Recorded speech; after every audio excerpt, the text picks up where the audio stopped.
Editorial Penguin Random House junto a Radio UNIAC te invitan a ser parte del increíble universo de los libros. Una conversación inédita entre autores que comparten los secretos del oficio, los libros que les inspiran y les hacen felices. Aquí comienza Nos Estamos Leyendo. Hola, ¿cómo están? Mi nombre es Jorge Baradit, soy escritor. Estamos con un pingüino y con la Cote de Cumplido, que habla más que el pingüino, en un programa de Radio UNIAC y Penguin Random House que se llama Nos Estamos Leyendo. ¿Cómo estáis, Jorge? Nervioso porque, aunque no lo parezca, yo me pongo a hablar a 1000 por hora cuando estoy muy nervioso. Yo soy una persona tímida, aunque la gente no lo crea. Sí, una vez me dijiste eso hace mucho tiempo. Y te burlaste mucho de yo mí. me burlé de ti, pero es verdad.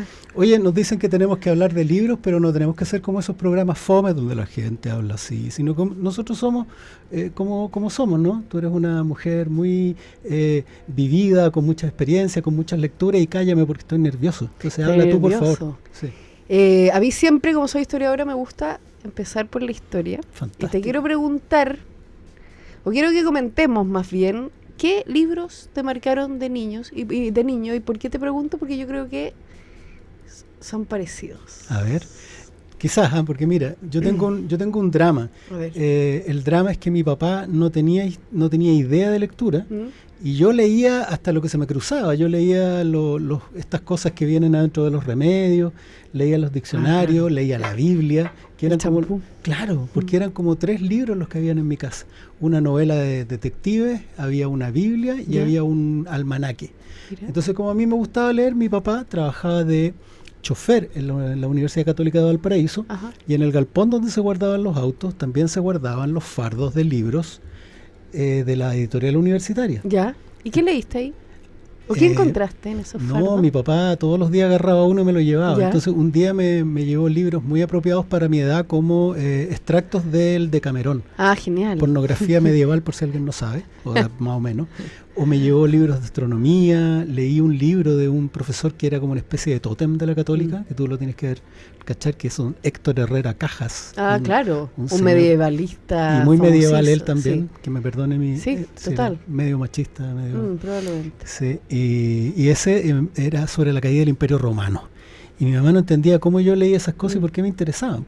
Porque además después me llegó Los Altísimos de Hugo Correa, sí. Después me llegó Don Juan Tenorio, después me llegó Todos los Fuegos del Fuego de Cortázar, y yo leía todas estas cosas y no entendía nada, si yo tenía 7 años. Era como cuando los papás te dejaban ver tele y uno veía cosas que Exacto. no entendía necesariamente.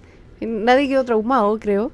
No. Pero es súper interesante algo que dijiste, porque me parece que lo que estás contando es como una aventura, una exploración a el mundo a través de, digamos, libros como muy aleatorios, muy sorpresivos y muy muchas veces inconexos entre sí. Sí, po. Y ese tema, por eso te decía que yo creía que teníamos algo parecido, porque yo fui la típica niña, y no sé si era típico, que leía a las grandes aventuras de Julio Verne, de Emilio Salgari, ¿verdad? Totalmente. Y yo creo que las aventuras en el mundo, digamos, de los 80 eran para los niños hombres. Ah, mira. ¿No? Quienes subían los árboles, quienes los dejaban salir. Sí, el niñito hombre era el protagonista. Claro. El niñito hombre era es cosa de verlo en las pantallas de cine, ¿no? Los pósters de cine. Siempre el jovencito estaba como con el pecho medio al aire, y en los años 60 y los 70 la nena iba como de la mano. Sí, claro. Y un poco más atrás, o incluso en sus brazos, como protegida por este gallo, ¿no? Entonces uno creció leyendo esas aventuras de Emilio Salgari, como dices tú, Sandokan, que cuando era chico además se hizo una serie de televisión, y todas las chilenas estuvieron enamoradas de ese tipo, que era como parecido al Aquaman de ahora, del Momoa. Pero lo que tú dices, Kabir Bedi se llamaba, claro. Ahí se metió Daniel Olave, que también está ahí al otro lado, que es un sapo. Y está de sapo. Y yo estoy muy feliz además de que esté la Cote, porque ella puso al tiro la pelota al piso y empezó a hablar de manera coherente y llevando una línea. Entonces yo te invito a seguir con eso, Cote, porque si no yo voy a terminar hablando de extraterrestres, de hongos y quizás qué cosa estúpida. Así que por favor, quizás hasta de fútbol. Puede ser, pero algo que decías, cómo se va moviendo, digamos, la literatura. Y yo te quiero preguntar algo. tú siempre has trabajado, la ciencia ficción, la historia, como parte, digamos, de un mismo universo muchas veces. Yo creo que eso es súper interesante. ¿Y por qué es súper interesante? Porque a mí me parece que la ciencia ficción, estoy pensando en 1984, a una escritora que me encanta, que es la Elena Aldunate, chilena, la primera mujer chilena en escribir ciencia ficción, que creo que hay que leer más. Yo creo que la ciencia ficción siempre nos devela algo, y sobre todo en estos tiempos, nos devela el futuro posible.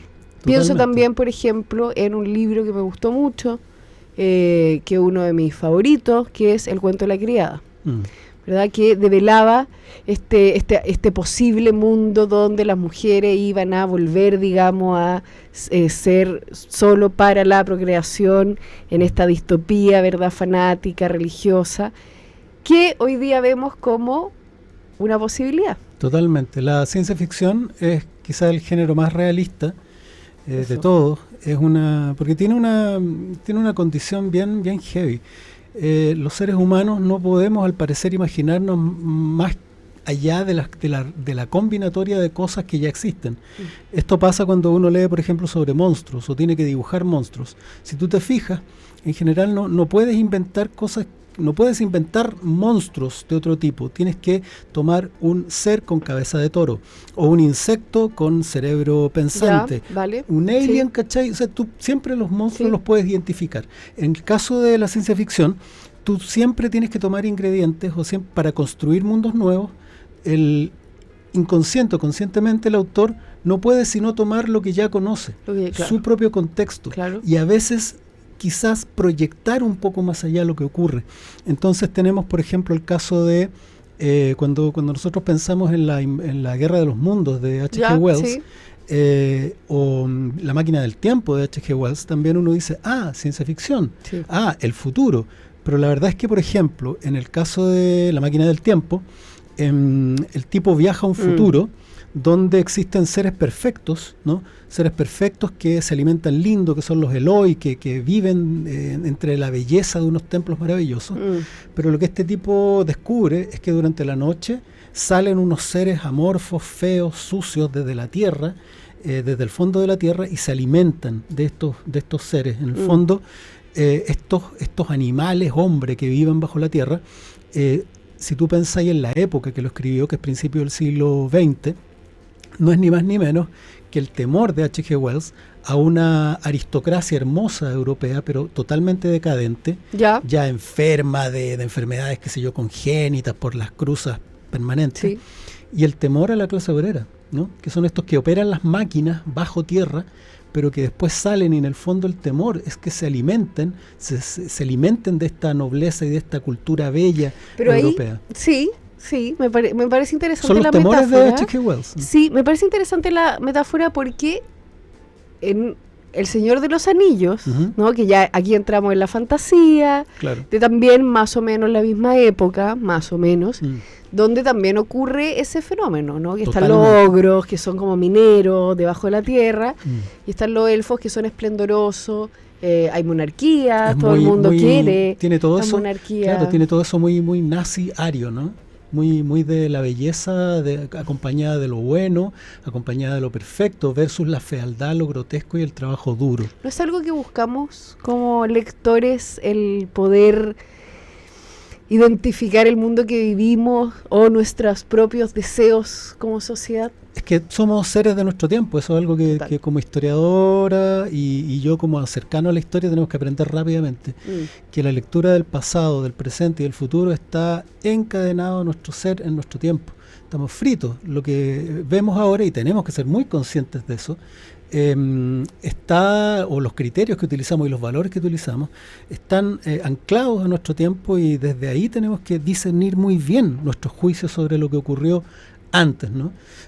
Por ejemplo, otro caso que a mí me gusta mucho de Herbert George Wells en La Guerra de los Mundos es que nosotros lo vemos como una invasión extraterrestre, pero la verdad es que él, y declarado por él mismo, lo que quiso hacer fue representar el horror de pueblos distantes al ser colonizados por europeos. Ya, en el fondo claro. es lo que dice es qué sentirías tú si pertenecieras, no sé, a los bosquimanos que fueron, o a un pueblo en el Amazonas, cuando de pronto ve llegar barcos gigantescos con seres que usan cosas metálicas, ¿te fijas? Sí, perfecto, y claro. y que te invaden y destruyen tu mundo. Y Curiosamente, pasó un poco con la conquista de América, donde hubo muchas bajas españolas, producto de enfermedades también, o de situaciones que tuvieron que vivir acá, aunque al revés fue más. Claro, y son virus finalmente extraterrestres. Claro, son virus extraterrestres. Sí. ¿Y qué estáis leyendo ahora?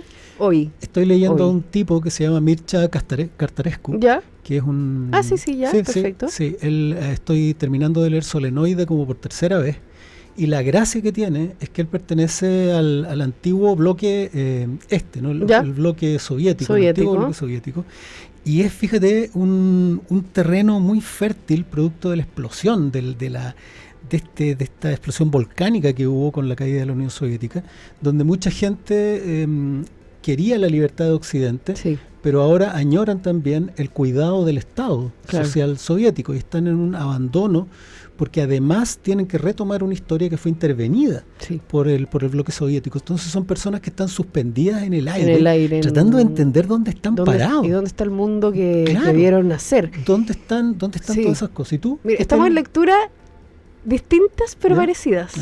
Estoy leyendo un escritor norteamericano que se llama John Steinbeck. Ah, claro. Que escribe novelas, yo te diría, bien conservadoras desde algún punto de vista, pero que reflejan el mundo del agro americano, digamos, norteamericano, toda la zona, ¿verdad?, del medio, el Midwest, y el horror, la incertidumbre, el miedo a, finalmente, la revolución industrial, claro que sí, ¿verdad? Y qué pasa con ese campo, ese mundo, con esos valores. Me terminé Al Este del Edén, que de hecho hay una película con James Dean, que es buenísima, y ahora estoy empezando Las Uvas del Aire. Mira, has mencionado palabras como terror, miedo, yo hablé invasión, ahora hablas de ira. Jorge, no, es que son los tiempos, son tiempos del miedo, de la reacción al Pero yo creo que miedo. Siempre han sido tiempos del miedo. Pero ¿sabéis qué? Cuando son prioridad, pero cuando son prioridades cuando se produce el drama, porque desde que nos empezaron a vacunar ya empezamos a perderle miedo a las enfermedades, cuando empezamos a través de la iluminación, ¿no? Pudimos iluminar los espacios oscuros y descubrir que no hay monstruos en realidad, o que descubrimos que incluso las aventuras son turismo aventura y nos prometen traernos de vuelta, donde ya no te mata un resfrío, ¿cachai? Eran tiempos muy sin miedo, y de pronto entonces la gente cuando votaba podía votar por el que te ofrecía más educación, claro, aunque estuviera el miedo en la lista. Pero hoy día, por ejemplo, no caigamos ahí, pero salgamos ahí rápido, pero como el miedo está en primer lugar, votáis en función de eso. Bueno, es como cuando nosotros éramos chicos y veíamos que el futuro era los supersónicos, y era bacán los supersónicos. Es que volvemos a la ciencia ficción.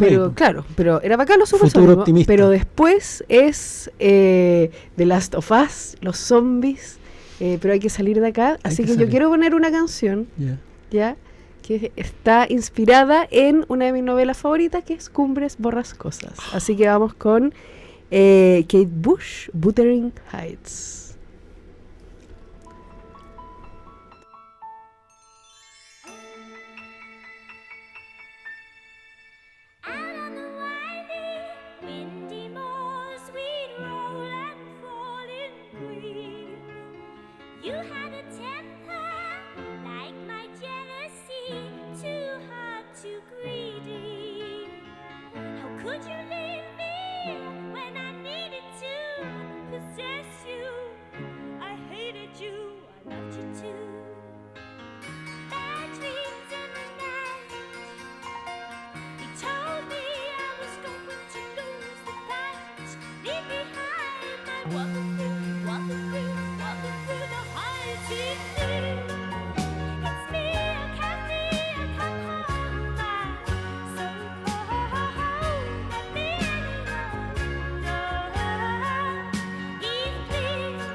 Volvemos acá, soy María José Cumplido, historiadora, autora de Chilenas al Poder, mi último libro sobre el voto femenino, y estoy acá con el conocidísimo y amoroso Jorge Baradit.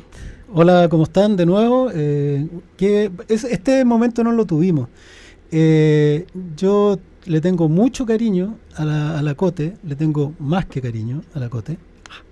Y mucho respeto también. La Cote fue una de las personas que salió primero ahí a defenderme cuando me estaban agarrando palos en redes sociales. Y de las primeras fue una, después ya no te las pude seguir todas, Jorge. Claro, la primera es que soy muy enredado yo, entonces de repente meto las patas. Pero el mundo.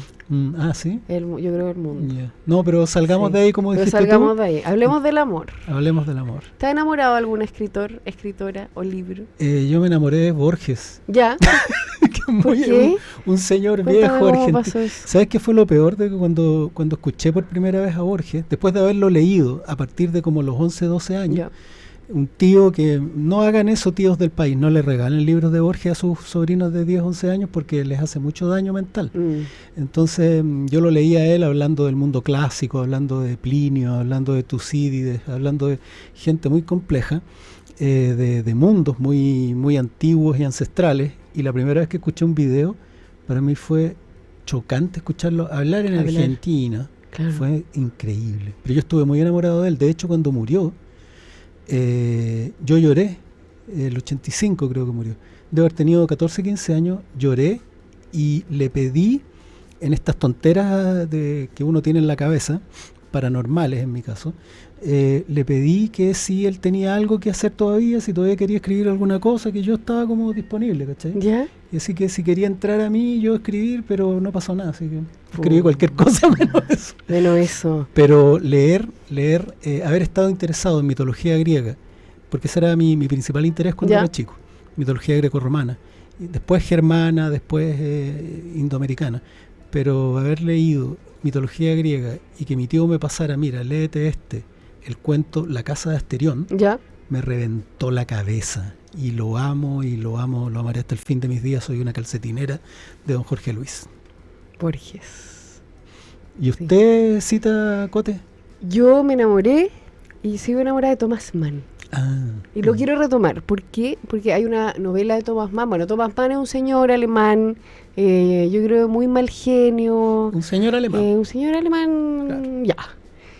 Y escribe esta novela maravillosa que se llama La montaña mágica, que la escribe ya cuando va a explotar toda la guerra, ¿verdad? Sí, claro. En Europa. Y una novela, yo te diría, sobre el tiempo, ¿no? Es un primo de un enfermo de tuberculosis que sube a la montaña donde él se está sanando y pasa años ahí sin mucho que hacer, pero pasa todo. ¿Y por qué me acordé de eso ahora? Porque yo creo que lo he querido ir retomando a partir de la pregunta de cómo estamos viviendo el tiempo.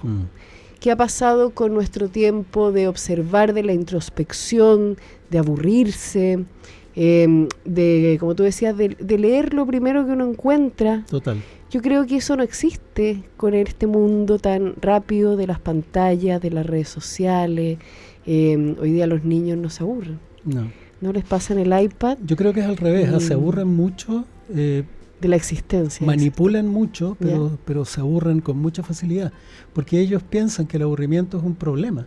Piensan que el no tener que hacer, nada que hacer, es un problema. Claro. Que no una oportunidad. No tener una actividad. Y yo recuerdo cuando chico haber caminado horas con un palito en la mano, pegándole al suelo, y no sentía que estaba aburrido. Mi cabeza estaba a full. Cuando uno quemaba hormigas. Yo no hacía esas cosas. Yo no aguanto ni una más, así que no. Ya. Ni una fue una más. Yo adoraba las hormigas, oye, que las quería. El tema que tú mencionas es fundamental. El tema del libro, cuando yo hablo con los chicos en los colegios, cuando me invitan a escuelas o liceos en general, el libro es una especie de tortura, ¿no?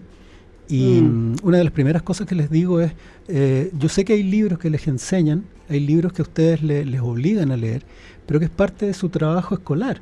Yo creo que tampoco les gusta hacer 20 URP en educación física seguido, o que tampoco es que estén tan interesados en aprender a lo mejor todas esas fórmulas algebraicas. Leer ciertos libros está en esa misma lógica. Son libros que es importante para su formación que lean. Otra cosa son los libros o la biblioteca que tú eres, que no sabes qué eres. Es fundamental. Y que va cambiando la biblioteca. Y va cambiando. ¿Te ha pasado? Por supuesto, tienes que descubrir cuál es tu biblioteca, y a lo mejor te va a gustar los libros de aventura, a lo mejor los de fantasía, a lo mejor libros de ciencia ficción, o a lo mejor te va a dar por leer filósofos. No hay ningún problema. Pero no puedes dejar de leer cierto tipo de libros complejos, porque las palabras no es solamente el contenido, los libros no son solamente su contenido. Por supuesto. También en el ejercicio de la lectura tú activas la cabeza. Siempre le digo a los cabros, siempre les digo, cuando tú ves El Señor de los Anillos, ves el dragón que diseñó otro. Sí. Cuando tú lees la descripción, ese dragón que tú lees no se parece a ninguno. Por eso otro. A mí no me gustan cuando hacen las portadas de los libros con claro. la actriz. No se parecen, no se parecen a lo que yo me imaginé. Ahora para mí, María Luisa Bombal es Blanca Levín. Claro. Y yo quiero mucho a Blanca Levín, pero a veces, ¿quién es María Luisa Bombal? Claro, entonces el problema con la lectura es ese, ¿no? Que cada persona echa a andar una maquinita cuando estáis decodificando, porque si lo pensáis son manchitas de tinta que se unen con otras, y es el cerebro el que decodifica y termina viendo una batalla estelar o una meditación en una montaña puntuda. Es tu cabeza. Y además como cada uno recuerda los libros y las conexiones que hace. Probablemente si ponemos un mismo libro, tú vas a ver cosas muy distintas a las mías. Y yo creo que las bibliotecas personales, yo soy bien sapa, me gustaba mirar siempre las bibliotecas personales y sacar conclusiones y prejuicios de la otra persona. Y en los últimos años he decidido dejar en mi biblioteca solo libros que me gustan. Totalmente. Y todos los otros regalarlos. Entonces tengo desde lo último que me he comprado, que bueno, es Steinbeck. Tengo mis Asterix, cuando era chica. Tengo mi Asterix. Que los cómics también fueron muy importantes. Mira, qué bueno. Principalmente Asterix y Tintín. Mampato, ¿no? No tanto. Tengo unos pocos, pero no me gusta el viaje en el tiempo. No, yo creo que es muy ridículo. No, como que lo encuentro tan falso. Por eso, que lo encuentro como, viajar en el tiempo no te va a servir. Nada. Fíjate que hay un escritor que yo recomiendo, que es un argentino, que se llama Federico Cuxo. ¿Ya? Que es un... sí, el de los olores. Exacto. El libro de los olores. Exacto, de los olores y de las frutas también. Ese no me lo he leído. Muy buenos los dos, súper recomendables. Y tiene que ver con esto, ¿no? Que qué habría pasado si nosotros viajamos a ese mundo medieval idealizado. Asqueroso. Y que huele a caca, ¿no? Huele mal. Yo estaría pariendo ahora. ¿De quién? Y estaría muerta. Estarías muerta, ya, claro. O los hombres que tenían que comer ciertos hierbas, más tenerlas permanentemente en la boca, o piedra lumbre, para no espantar a la persona, porque el aroma de las bocas, de las orejas, de otros orificios humanos se sentían a metros de distancia. Una vez leí un libro que no me acuerdo cuál es, muy bueno. Creo que era un libro sobre gastronomía en la historia, y durante gran parte de la historia nosotros, los seres humanos, y esto previo al descubrimiento o al encuentro de América, los seres humanos comían todos los días lo mismo, que era una sopa en Europa. Era una sopa con repollo asquerosa. Repugnante. Y esto de que comamos cosas distintas todos los días es totalmente moderno. Totalmente nuevo. Yo leí una vez una especie como de manual de conducta en Versalles, ¿no? Que se supone que es como el epítome de la elegancia, ¿no? Sí. Primero entender que en Versalles no habían baños, ¿no? Uno va, visita Versalles y no hay baños. Entonces tú tenías que saciar tus necesidades o expulsarlas en algún rinconcito, y en algunos casos usar las cortinas, ¿no? Para limpiar lo que se pudiera. Y estos manuales decían cosas como: no te puedes sentar en cuclillas en la silla, no puedes comer del plato del vecino, tienes que intentar usar cubiertos, no las manos, no puedes escupir en el plato o en la mesa, no tienes que subir animales a la mesa, ¿no? Como perros o qué sé yo, y ojalá que la comida esté muerta cuando llegue. Entonces hay que imaginarse más o menos cómo era ese mundo idealizado. Sí, fíjate que yo creo, y también le digo a los cabros, debe ser de los mejores mundos. Total. A pesar de todo, el mejor de los mundos en toda la historia de la humanidad. O sea, nadie se muere de un resfrío. O es raro. O es muy raro. No convivimos tanto con la muerte. Y si uno, claro, va a cualquier, digamos, libro de historia, o por ejemplo, oye, esa novela tan buena, Hamnet, de Maggie O'Farrell, ¿la leíste? No la leí. Es la historia de el hijo de Shakespeare. Oh, ¿no?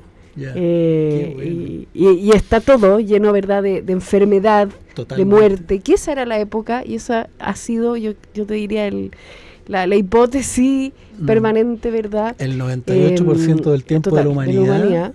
Y hoy día nosotros no convivimos tanto con la muerte. No. ¿Le tememos más, crees tú? Yo creo que no. Yo creo que se ha extendido esta idea de adolescencia. Para mí la adolescencia está relacionada con el sentirse inmortal. Claro. Que no vas a morir, que te puedes subir a un auto que anda a 80 kilómetros por hora y no te va a pasar nada, que puedes hacer parapente, que puedes hacer... Sí. Eso tiene que ver mucho con la juventud, el sentimiento, la idea de ser inmortal. Y por razones de distintos órdenes, ideológico, pero también comercial y económico, se ha extendido esta adolescencia, que en el fondo es una época muy hedonista, donde tú consumes y gastas en ti mismo, no en otros, por eso que es muy apropiada para este modelo económico ese momento. Se ha ido extendiendo, y hoy día hay gente de 30 años que se siente adolescente o funciona de manera adolescente. Y eso va acompañado de un alejamiento de la muerte, ¿no? Eso yo creo que uno de los momentos donde más lo vimos, o donde más lo vi yo, que tengo 56 años, fue en el estallido, fíjate. Ahí cuando un carabinero, porque no se puede decir, porque si no me pueden echar, la verdad que no tengo empleador, tomaba a un cabro y se lo llevaba preso, o lo arrastraba un poquito, le pegaba un palo, decían, esto es una dictadura.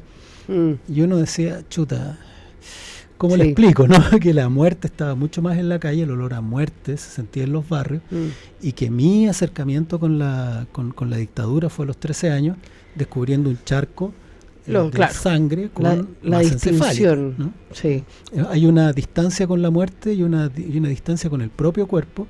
Hay una evanescencia hoy muy artificial, encuentro yo. Yo creo que Pero yo creo que la idea de la revolución, la idea de la protesta, siempre ha tenido ese carácter soñador. Estoy pensando, por ejemplo, en Los Miserables. Sí. Toda la escena de amor, protesta, ¿verdad? De la Revolución Francesa, o las revoluciones, ¿verdad? Que está ese idealismo, esa sensación de inmortalidad, pero hay, al menos en otras partes, una necesidad de sentido. Sí, pero fíjate que yo le agrego otra cosa, antes que vayamos a nuestra siguiente pausa. Creo que antes la gente tenía mucho menos que perder también, ¿no?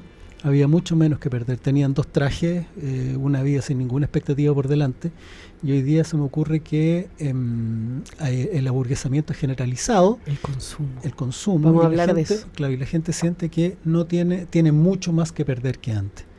Ahora vamos a hacer una pausa con una canción que a mí me encanta porque inspira una novela que es mía, que se llama Yuscuma, que interpreta Fernando Milagros. La canción es Nahual y es increíble.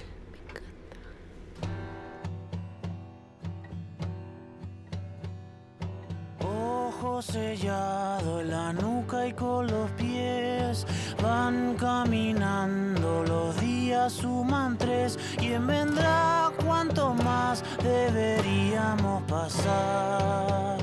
No lo sé.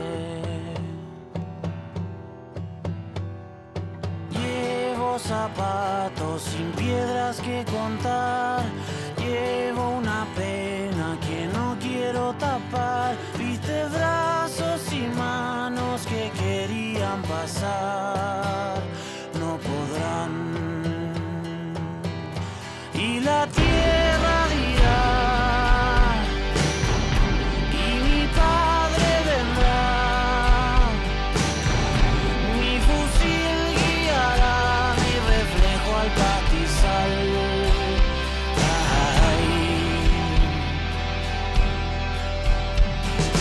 Cuántas luciérnagas y nada que comer, queman cabezas en este amanecer. Piden pan, les doy pan, mascan huesos y metal.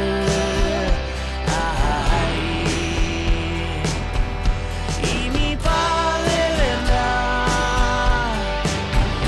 solo el cielo sabrá.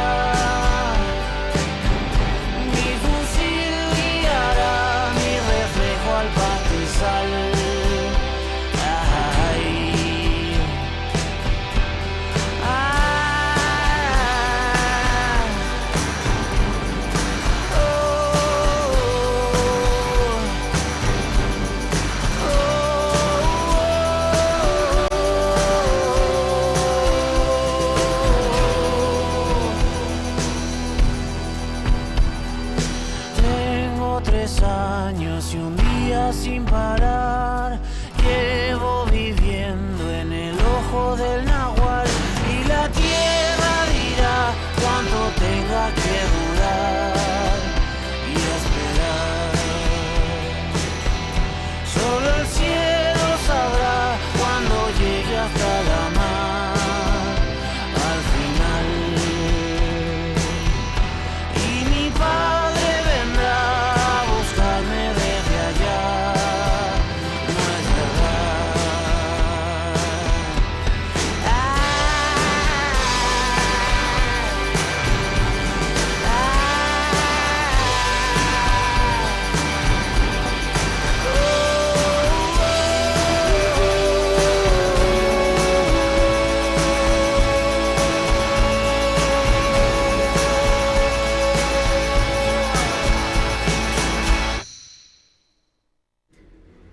Volvemos a Nos estamos leyendo, Radio Uniac y Penguin Random House, y estamos conversando Jorge Baradit y Cote Cumplido, o Cote Cumplido y Jorge Baradit, sobre nuestros mundos, nuestros enredos y nuestros laberintos librescos.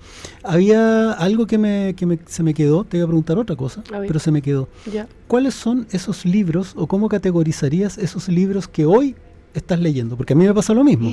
Yo me fui a vivir a otra casa, sí, y me llevé solo los libros que me gustan y que estoy leyendo. ¿Cuáles son tus bloques? Y después yo te cuento el mío. Mira, yo tengo 3 libreros. Uno de no ficción, donde hay historia. Fantástico. ¿Ya? Hay historia, hay harto ensayo feminista, hay harto ensayo cultura. Y tengo otro donde tengo colecciones completas. Tengo a la Simone de Beauvoir, a la Susan Sontag, que la amo, a Cortázar, a Sartre, cartas, cosas. Y el otro donde tengo literatura, que yo he descubierto que yo soy una persona del siglo XIX. A mí me gusta Tolstoy, Dostoyevsky, Thomas Mann. Me gustan los señores. Los señores, señores de barbas. Sí, y eso es lo que he ido dejando. Leo muy poca cosa, o me gusta muy poca cosa contemporánea. Yo creo que el último gran libro contemporáneo que me encantó, que para mí es un clásico universal, como diría Harold Bloom, es Nuestra parte de noche, Mariana Enríquez. Y ahí buenísimo. Descubrí que soy fanática de Cumbres Borrascosas y claro, todo tiene sentido, porque el mismo universo. Totalmente, ¿cachai? Totalmente. Por eso pusiste Wuthering Heights. ¿Y tú, Jorge, qué te llevaste? Yo me llevé al mundo rural. Yo tengo mi departamento, tenía el departamento en Santiago lleno de libros y de libreros por todos lados.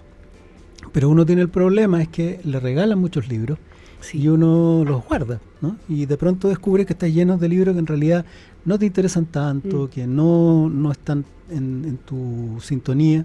Así que aproveché que como me fui a vivir a otro lado, me armé 2 libreros. Estoy con la Pauli, con el corazón de mi vida, besito. Y con ella armamos un librero que tiene en su primer nivel arriba, un librero bien alto, bien larguirucho. Tiene divulgación científica y biografías de grandes personas. Sí, grandes científicos. Ahí hay un libro precioso que me encanta, que es uno de cartas de grandes genios de la física, pero que tienen una característica. Todos hablan de misticismo, divinidad, sus complicaciones religiosas. Se llama Cuestiones Cuánticas. Buenísimo. Y es súper recomendable. Oye, ¿sabéis qué? A propósito, para no perder el hilo, hay un libro de divulgación que me encanta, de un médico de origen indio, que estudió en Londres, que se llama El Gen. Y es toda la historia, un libro así, toda la historia desde que el primer gallo dijo, oye, ¿por qué me parezco a mi papá? Claro. Hasta las últimas teorías de la genética. Véndele para adelante. El apellido, no me acuerdo, es un apellido indio, pero es buenísimo, léanselo. Ese libro me hizo querer ser divulgadora, de hecho. Fantástico. ¿No? Bueno, después la segunda línea es de ocultismo. Me encanta el ocultismo. Telema, Crowley, Blavatsky, magia del caos, mucho ocultismo, alquimia, pero alquimia a través de los ojos de Gustav Jung, de Mary Louise von ¿De ahí Franz. nace Lovecraft o nada que ver? No. Lovecraft tiene otros orígenes. Otro rollo. Claro, otro rollo. Pero mucho ocultismo. Después, magia también hay. Magia concreta. Hay grimorios sobre demonios, listado de diccionario de brujería, hay mucho de eso. Después viene un libro, una línea de ciencia ficción que no leo tanto. Me interesa más bien una cosa que se llama Weird Sci-Fi, que son no es clásica. Weird lo desarrolló Lovecraft al principio. Que es mezclar ciencia ficción con dioses, divinidades, terror, ¿cachai? Mucho así. Sí. Después hay una línea sobre psicoanálisis, que yo creo que en otra vida ¿Fuiste Freud? Es lo que no. ¿O fuiste un paciente? No, yo creo que fui un demente tirado ahí ¿cómo se llamaba en el francés? Sí, la de Charcot. Claro. No me acuerdo. Debo haber estado tirado por ahí amarrado. Bueno, yo creo que en muchos momentos de la historia para atrás yo habría sido un gallo que habría terminado en camisa de fuerza. Así que. Después abajo hay literatura. Sí. Mucha literatura. ¿Qué literatura? Yo leo, también me interesan las cosas que me den vuelta a la cabeza. A mí me chocó muy fuerte, me pegó muy fuerte una frase la frase que está en la Carta a la Vidente de Rimbaud, donde dice que la belleza hay que agarrarla y hay que zamarrearla. Claro, o el momento donde dice que, cuando dice que esto se trata de un lento, programado y progresivo desorden de los sentidos, ¿no? De eso se trata. Ya te entiendo perfecto. Sí. Entonces, de dar vuelta al mundo y de volver. Entonces me interesa el cine. Así, imagínate si David Lynch hubiera escrito literatura. No, claro, ahí estaría yo. Ahí estarías tú leyendo. Claro, o sea, yo partí rayando con pero hay los cosas autores, en tus libros que tienen que ver con eso. Totalmente. Todos mis libros de ficción buscan romper la cabeza, romper. Lo punk, cuando te decía totalmente la generación punk. Épatez le bourgeois. Pero después, la historia secreta de Chile, y ahora vamos a hablar de ti, también tiene eso, de dar vuelta, de alguna manera, lo que se había contado, pero también cómo se había contado, y también quién lo había contado. Totalmente, claro. Que eso fue una polémica, de qué hace este gallo, exacto, que es diseñador, hablar de Arturo Prat. Claro. Fue bien heavy porque yo, cuando partió toda esta aventura, era muy inocente. No pensé que se iban a enojar conmigo, tanto. Por supuesto. Era muy inocente, y lo que yo sentía, y así también se lo explico a los cabros, es que la historia, al tener esta disputa entre filosofía, ciencia, ¿no? Sí. Al aferrarse a la ciencia para buscar esa visión objetiva, ¿no? Entre comillas, que no se puede lograr, que no se puede alcanzar, deja de lado ciertas cuestiones de orden emocional. Por supuesto. Y eso la distancia de las personas.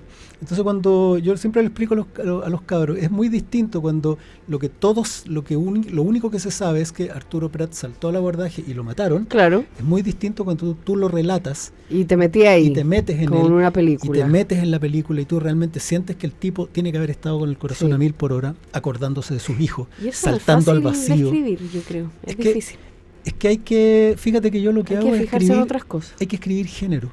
Hay que escribir género. Es género. Sí. Entonces, Manuel Rodríguez es aventura. Arturo Prat es heroica. ¿Te acordáis de un escritor que se llamaba Liborio Brieva? Totalmente. Episodios nacionales. Ese es el mejor libro de historia de Chile. Totalmente. La mejor novela sobre la independencia. Por supuesto. Son 3 tomos, léanlo, búsquenlo. Porque, bueno, y a todo esto, mucha gente no sabe, pero a mi hijo no se le ocurrió nada mejor que estudiar historia. No. Sí. Ay, pero no hagáis. No. Yo estoy de acuerdo con él, claro. Estoy de acuerdo contigo. Bueno, está estudiando historia y fíjate que he estado yendo, porque es muy nerd, muy metido en el tema. Tan grande está, no te puedo creer. Tiene 18 años, sí, estamos viejos. Y a él le están enseñando nuevos aspectos, nuevos acercamientos de la historia que tienen que ver con esto. Sí. Con la emoción. Claro, la historia de las emociones, qué bueno, sí. Y de hecho su profesor está trabajando en la historia de las emociones. ¿Quién es? No me acuerdo el nombre, soy un desastre con los nombres. Pero entonces cuando yo explico qué es lo que yo quiero hacer, es que en el fondo las personas se acerquen a la historia a través de sus emociones, que es la manera como las personas se enganchan con los temas, ¿cachai? Y que lo hagan a través de personajes que tienen una ventaja. Todo el mundo conoce a Arturo Prat, conoce a Bernardo Higgins. Claro. Entonces, la historia... Le doy la vuelta. Claro, la historia. Y además, otro factor es que intentar contarlo desde un punto de vista popular. Total. Porque también en Chile la historia parece que lo hubieran hecho 5 generales gallos. y 10 gallos con nombre de como de viña, ¿cachai? Sí, no, un Durraga, perfecto. Sobercaso y todo eso. ¿Y dónde están mis abuelos? Po? Sí, po. ¿Dónde están mis ¿Y dónde tatarabuelos? están, que en el fondo ¿Dónde ahí, están mi abuela, Sí, mi po. mamá? Sí, po. ¿Cómo está metida? Sí, pues y ahí nos cruzamos, porque finalmente lo que hago es muy parecido a eso de démosle vuelta, y ahora contemos la historia de las mujeres, no como esposas, hijas, sino como actrices políticas del momento.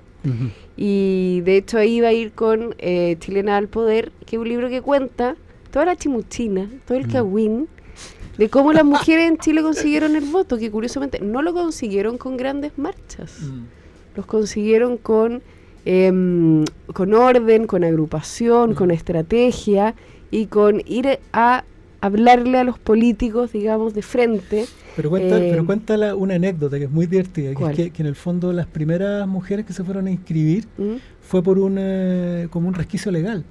Sí, eso es muy divertido, porque esto fue gracias a Benjamín Vicuña Maquena, que él quiere hacer campañas del tipo Estados Unidos, entonces empieza a viajar en tren y se baja en las plazas de los pueblos, le habla a todo el mundo, cosa que antes no pasaba porque los votantes estaban en Santiago, eran hombres y le hablaban a solo esas personas.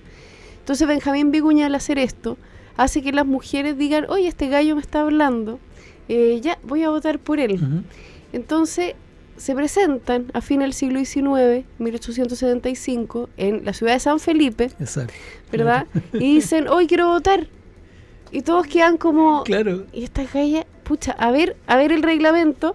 Y en el reglamento, en la ley, nunca dijo que las mujeres no podían votar. No decía los ciudadanos, y claro, y ahí tomaron los ciudadanos como solo hombre.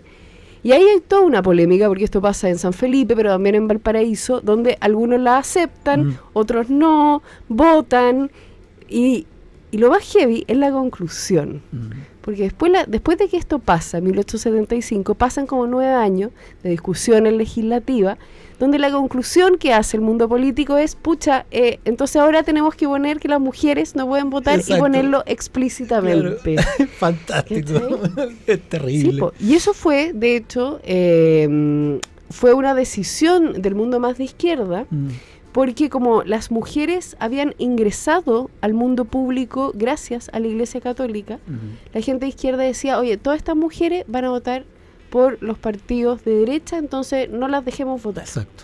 Y por eso fue que el Partido Conservador fue uno de los primeros a decir, oye, porque iban perdiendo, ¿verdad? Iban perdiendo poder. Dijeron, chuta, necesitamos más votos, pero no sabemos convencerlos, entonces necesitamos a las mujeres que nos quieren más. Exacto. Y que era verdad. Exacto. Era verdad. Es muy heavy cuando tú das vuelta un punto, lo miras desde otro lado. Total.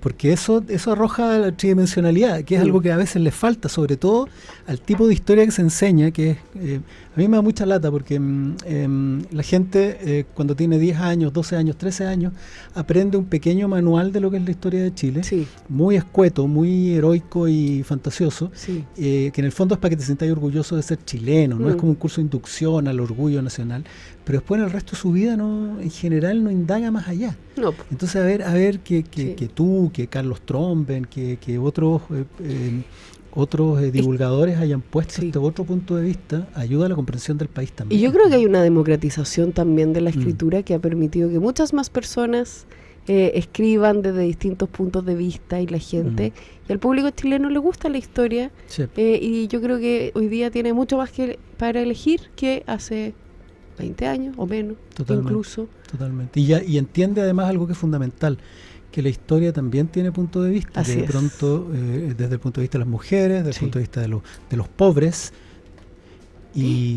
o también nos están soplando algo. ¿Sí? Sí. Ya. Tenemos que recomendar un libro. Ya, recomienda uno rápido. Yo quiero recomendar una novela de terror que la mencioné, pero léanse La Cumbre Borrascosa, de la Charlotte Brontë. Charlotte Bronte. ¿Cuál recomiendo yo? Yo quiero recomendar a Sótano Rojo, que es mi novela. ¿Tu novela? No la he leído. No la he leído, tienes que leerla. Es una novela, es de terror. Sí, pues sí, yo sé. De terror yo lo sé. Y está muy buena. A mí me gustó mucho. No, fíjate que quiero recomendar un libro que se llama, cacha para dónde saltó el maní. Se llama